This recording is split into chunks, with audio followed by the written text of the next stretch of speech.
بسم اللہ الرحمن الرحیم۔ اللہ کے نبی صلی اللہ علیہ وسلم جب قرآن مجید کی تلاوت فرمایا کرتے تھے تو مشرکین مکہ کہتے تھے کہ یہ کلام اس نے اپنی طرف سے بنایا ہوا ہے،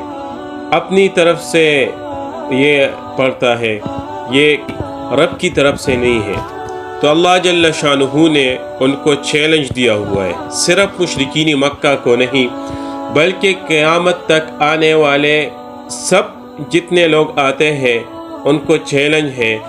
قُلْ فَأْتُوا بِعَشْرِ سُوَرٍ مِثْلِهِ مُفْتَرَيَاتٍ وَادْعُوا مَنِ اسْتَطَعْتُم مِّن دُونِ اللَّهِ۔ اللہ تعالیٰ فرماتا ہے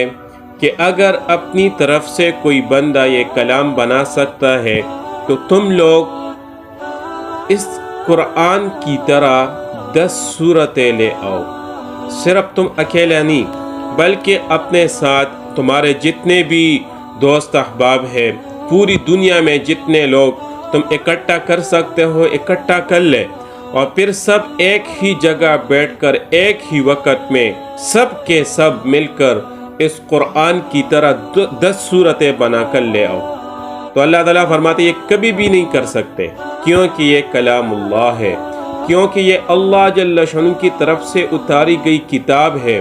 کیونکہ یہ اللہ کی کتاب ہے، کیونکہ یہ اللہ کی باتیں ہیں۔ کوئی انسان اس کو بنا نہیں سکتا، کوئی انسان اس طرح کلام لا نہیں سکتا، پوری دنیا عاجز ہے کہ اس طرح کی کوئی آیت بھی بنا لے۔ تو اللہ تعالیٰ ارشاد فرماتے فَإِن لَّمْ يَسْتَجِيبُوا لَكَ فَاعْلَمْ أَنَّمَا أُنزِلَ بِعِلْمِ اللَّهِ، کہ اگر یہ مشرکین مکہ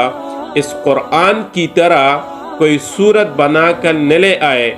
اس طرح کی کوئی کلام پیش نہ کرے، تو تم سمجھ لے کہ یہ قرآن اللہ تعالیٰ کی طرف سے نازل ہوا ہے، یہ کلام اللہ ہے، یہ اللہ جل شانہ نے وحی کے ذریعے سے